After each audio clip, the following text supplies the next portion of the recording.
What is up, guys? Today we are watching his story. His story? Yo, his story, is actually might be better than Zach D films. Bro, his stories are actually kind of good, bro. Bro. After a whole week of building, I was about to press the last piece onto my Lego spaceship when my stepbrother yeeted it across the room. Before I could grab it, he lifted me up and slammed me back first onto my ship, and I felt each Lego crack my spine. He laughed. Bro, Alfred! Wait, I forgot how to... After a whole week of building, I was about to press the last piece onto my Lego spaceship when my stepbrother yeeted it across the stepbrother, bro. What are we doing? room. Before I could grab it, he lifted me up and slammed me back first onto my ship, and I felt each Lego crack my spine. He laughed. Grow up, bruh. Yeah, bro. Oh yeah, I'm laughing like this. I totally was not about to die. What the fuck do you mean?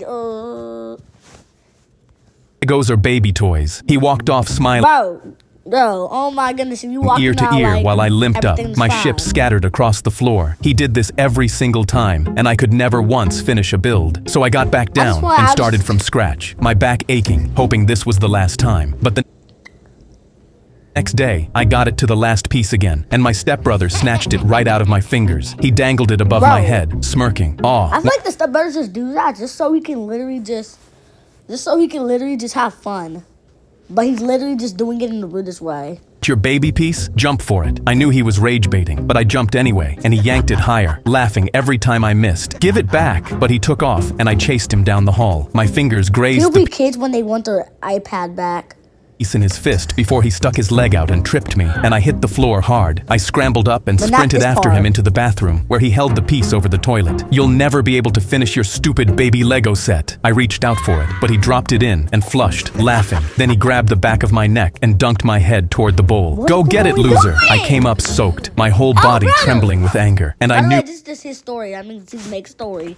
Let me see the comments after this. I had to do something. So that night, I stayed up prepping the biggest Lego plan of my life. The next morning, I built my best Lego set yet, a full castle, and set it in the middle of my room as bait. Finally, I'm about to finish a set. He stormed in, already laughing, but he didn't notice the carpet of Legos I'd spread across the floor, and his bare feet came down right on them. Ow! That's why you always gotta look where you are.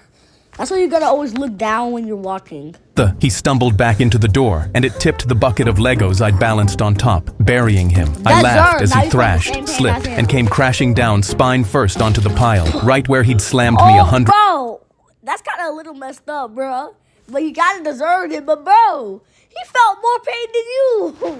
After a whole week of building, I couldn't believe my eyes when I went to grab a towel from the closet. Instead of finding fresh linens, I found a full-grown circus clown tied up and gagged. This didn't make any sense. His face was painted exactly like the clown who was outside at this very moment performing for my birthday. I pulled the gag down from his mouth. He shouted at me, "You have to untie me right now. Everyone at your birthday party is in danger of being killed." I didn't know what to make of this situation, but I grabbed a pair of scissors from a side table by the door and cut his restraints. "Come on," he said. "We don't have much time." As we were running for the back door, do you not have any windows in your flipping room, bruh? The clown tried his best to bring me up to speed. His brother had just escaped from— Right, and bro, if y'all have a— I couldn't believe— Also, if y'all also have a house, then why the flip do y'all have nothing inside of it? "You're not hurting anyone," the killer clown box and announced. For my next trick for the back door, the clown tried his best to bring me up to speed. His brother had just escaped from a mental hospital after he killed their mom. He found me here as I was getting ready for this gig. He knocked me out and stuffed me in that closet. "Your friends are in real danger." When we got to the backyard, the killer clown had my sister in a box and announced, "For my next trick, I will saw this little girl in half." The crowd looked on. Heck no! Her death is really like 21 seconds behind. With amazement, thinking it was only a trick. "Stop right now. I know who you really are, clown. You're not hurting anyone." The killer clown leapt forward to attack me with the saw. Just then, his brother, with all the skill of a real professional clown, whipped a pie at the impersonator's face, leaving an imprint in the pie tin on impact. Once he was down, I grabbed the bat from next to the piñata and gave each of his legs a hard whack. "You're not going anywhere." The real clown made handcuffs out of a balloon animal and restrained the killer. The impersonator was sent back to the asylum, and the real birthday clown got a 5-star review. I couldn't believe. I shut my parents' bedroom door and Army crawled back to my room, ready to beat my Fortnite kill record. While it loaded, I'd switch out the keyboard for the silent one under my bed How do you get and a put 5-star rating after when everyone knows that you just did something bad? cushions in front of the monitor fans so it didn't make any sound and I wouldn't get caught. When I finally got into the game, I'd pump my fist and whisper, Sure would. mission complete, because I had to beat my kill record, but I knew if I got caught, my parents would ship my to military school. Hear that? Shit my Yo, what the Door, and Army crawled back to my room, ready to beat my Fortnite kill record. While it Bro. loaded, I'd switch out the keyboard for the silent Did you one hear under what my he bed just and said? put cushions in front of the monitor fans so it didn't make any sound and I wouldn't get caught. When I finally got into the game, I'd pump my fist and whisper, mission complete, because I Why had don't you close the door so it won't make that much sound, Stu?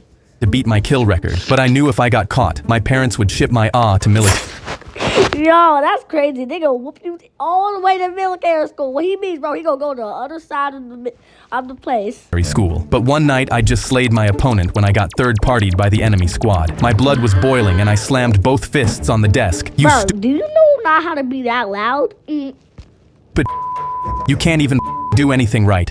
This stupid game. I instantly covered my mouth, realizing I'd just given myself away. The door slammed open Good and my mom job, snatched the man. PC off my desk. My dad pointed at the corner of the room. Now Bed, whoop him. now. Now I rushed whoop to him. bed and Whoop hid him. under Whoop the him. covers, embarrassed Whoop that I him. let myself get caught. But as soon as I heard them snoring again, I snuck downstairs to Dad's office computer. Yeah, like he's not gonna know. One nobody he's touched not but him, his because I office. still needed to beat my kill record. I went on Epic Games to download Fortnite, but he But was aren't too you low gonna delete it after? on storage for it to work, so I dragged the biggest folder, work files, into the recycle bin. A pop-up immediately came up. Are you sure you want to delete this file? It's marked as extremely important. I clicked yes without Well, thinking, let me guess, and that was part of the word. but then another 5 came up. Are you sure? I clicked yes on all of them and Yo, downloaded like there's a virus.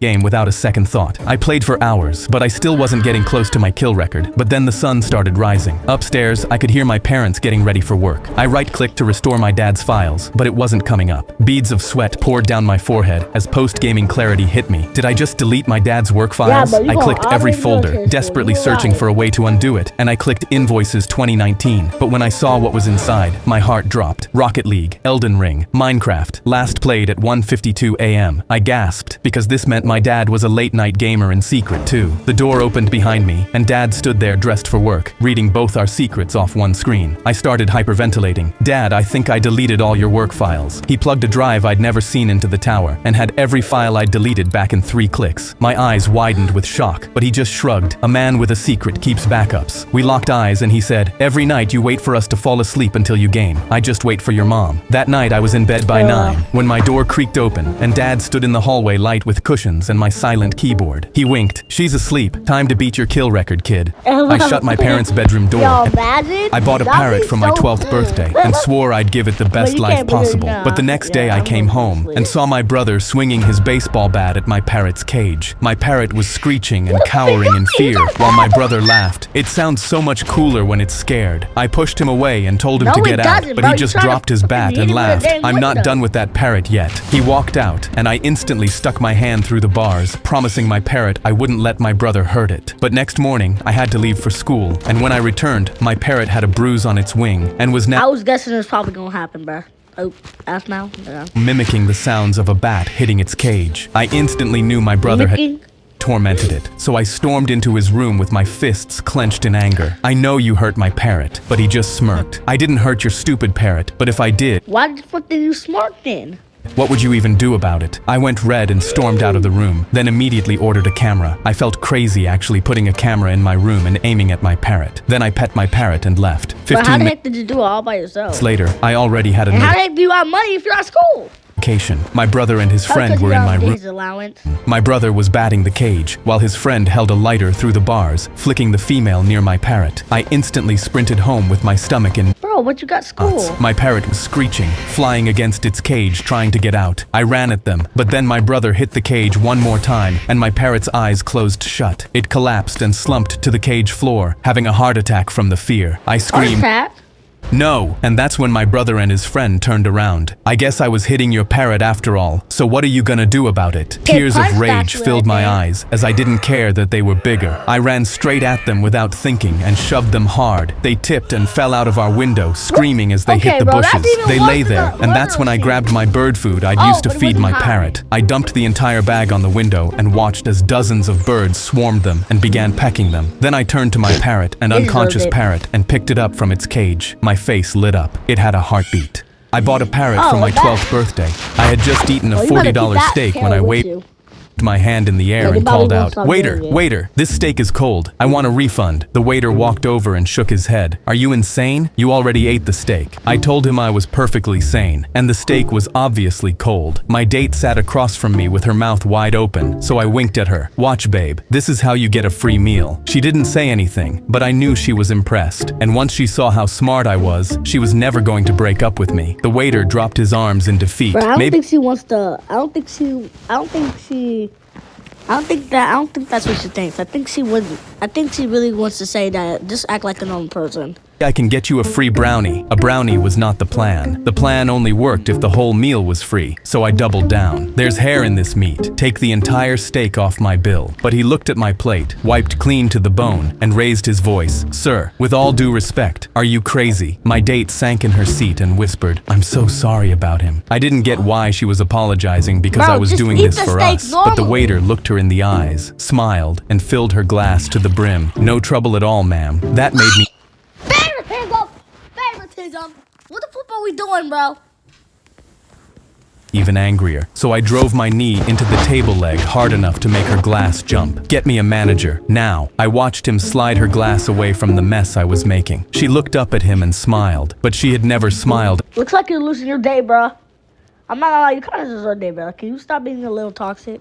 Me like that. So I grabbed my water ready to take this to the next level. I tipped my water onto the floor, stepped in it, and dropped flat on my back. I slipped. Yeah, cause I'm kidding. He did it on purpose. I'm suing this place for everything. What? Cause you literally spilled a drink on the ground. Bro, you're not getting $5 million. I threw my hand up for my date so she could help me up, but she didn't take it. She pushed her chair back, stepped around me, and took the waiter's arm before looking at me in disgust. My date had seen how smart I was and decided to not only break up with me, but also start dating the waiter. He crouched down, laid a napkin over my chest like he was tucking me in, and stood up. "The meal's on the house, sir." Then he walked her out while I lay on the wet floor. I had just a job to do. With one more. I was playing cards with other gang members when my phone lit up with a text. "We'll be there in 10 minutes to arrest everyone." I looked back at my cards and kept playing so no one would realize that I was actually a police officer. Marco slid a beer across the table and grinned. "After this run, we're done, brother. We'll open a car shop together and go clean." My stomach dropped through the floor because Marco was young and the only good one in that crew who hadn't hurt anyone. But in 10 minutes, he was going to be face down, getting arrested with the rest of them. I needed him to leave before the police got here, so I put a hand on his shoulder. "You look wrecked, Marco. Go home and I'll cover your share." But Marco laughed and waved me off. "I'm good, but I can cover your share if you're tired." I saw the clock was already down to 7 minutes, and I was running out of time. So I stood up and jerked my thumb at the exit. "Marco, help me grab something from my car real quick." Marco nodded and stood up, and I sighed because he'd be safe, but the boss's voice cut across the warehouse. "Marco, come grab the crates." I stood at the exit. "Marco, help me grab something from my car real quick." Marco nodded and stood up, and I sighed because he'd be safe, but the boss's voice cut across the warehouse. "Marco, come grab the crates." I stepped in to stop him, but caught myself, because if I acted suspicious here, the entire operation would fail, and these criminals would walk free. So I stood aside and watched my best friend stack the very evidence that was going to get everyone arrested. I thought to myself, maybe I can't save Marco after all, but I refused to give up, and my eyes landed on the gap behind the compressor, the one hole in this warehouse that wouldn't be covered by the cops. That's when windows exploded, and the cops rushed in with weapons raised, screaming, "Freeze!" Everybody dove for the concrete, but I grabbed Marco's collar and shoved him through the compressor gap a second before the cops sealed it. He spun around with his fists up, so I pulled the badge from my boot and held it where only he could see. "We're done, brother. Go open that car shop." His face flashed a look of betrayal, and he turned around and ran. I tucked the badge back in my boot and knelt with my hands behind my head like the rest of the gang, fighting off a smile because I'd saved the only good guy from being arrested. I was playing cards with other gang members. My buddy Cole pulled his aircraft right next to mine, grinned at me through the glass, and pointed at the enemy territory. "I'll race you to the end of the mountains." I grinned at him through the glass. The first one to make it buys the other a beer back home. He slammed his engine to full power, and we started chasing each other like idiots. We came around a cloud side by side, laughing, and flew straight at 2 enemy planes. The laugh died in my throat. My thumb went to the trigger and my whole body locked up, but neither of them shot at us. I watched carefully as they turned around to fly beside us instead, and they both looked around 20, same age as us. One of them pointed at the mountains the same way Cole had, grinning. I read his lips. "We want to race." I lifted my thumb off the trigger, pulled up beside him, and all 4 of us aimed at the same mountain, and nobody fired. Cole's voice crackled over the radio. "Oh, it's on." All 4 of us pulled up into the open sky, and for 5 minutes up there, nobody was American, and nobody was German. We were just 4 guys who wanted to have fun, until the Germans flew up beside me one last time and said one word I didn't understand. They tipped their wings side to side, the way you wave at someone you'll never see again, and turned back to their own side. I watched them get smaller and smaller, until they became just another plane I was supposed to shoot down. But Cole's voice came over the radio and interrupted my pattern of thought. "Race back to base?" I pushed the throttle forward. "Winner takes all, and the loser has to buy the winner 2 beers back home." My buddy Cole pulled his aircraft. Me and my son were at a fun fair and saw one of those hang for 2 minutes and win $100 bars bolted to the ground. The 2 men running it instantly began pushing my son forward, pressuring him to try. I gave them the $2, and they laughed as he jumped on and started hanging. What they didn't know was my son trains gymnastics and would easily win. I stood there smirking, because even though the bar was twisting to make him lose, my son was laughing. A crowd drifted over to watch, and with 40 seconds to go, I saw the men starting to sweat. They picked up long wooden poles and started jabbing them into my son's ribs and arms to make him drop. My jaw dropped, and I watched him grit his teeth and hold on, but I could see his knuckles going purple from the never-ending strikes. He screamed from the pain, and with 10 seconds to go, I felt rage take over. I rushed towards them to get their hands off my son. One of them stepped in my way with his pole, but I shoved him to the ground. But the other one was already physically prying my son's fingers off the bar. I wasn't quick enough, and my son fell into the dirt with 2 seconds left. He was crying, and I instantly knelt down and began examining his bruised hands. The crowd started booing and screaming at the men that they cheated, but they flipped their game board around, and my fists instantly clenched in anger. Game owners can increase the difficulty of the challenge at any time. They looked at my crying son and smirked. "He didn't win. It's not our fault he's not tough enough." I went to It is your fault. I can sue you. scream at them. They never told us this, but the crowd moved before I said a word. 20 people were swarming them and shoving them to the floor. They pulled their wallets from their pockets while the men begged no, but the cash was already in my son's hands. My son pressed the $100 to his chest and laughed. "Can I use this to sue them for more money?" I looked at the men on the ground, then at my son's bruised knuckles, and nodded. He'd be getting a lot more than $100 from them. Me and my son were at a fun fair and saw one of those hang for 2 minutes and win $100 Alright.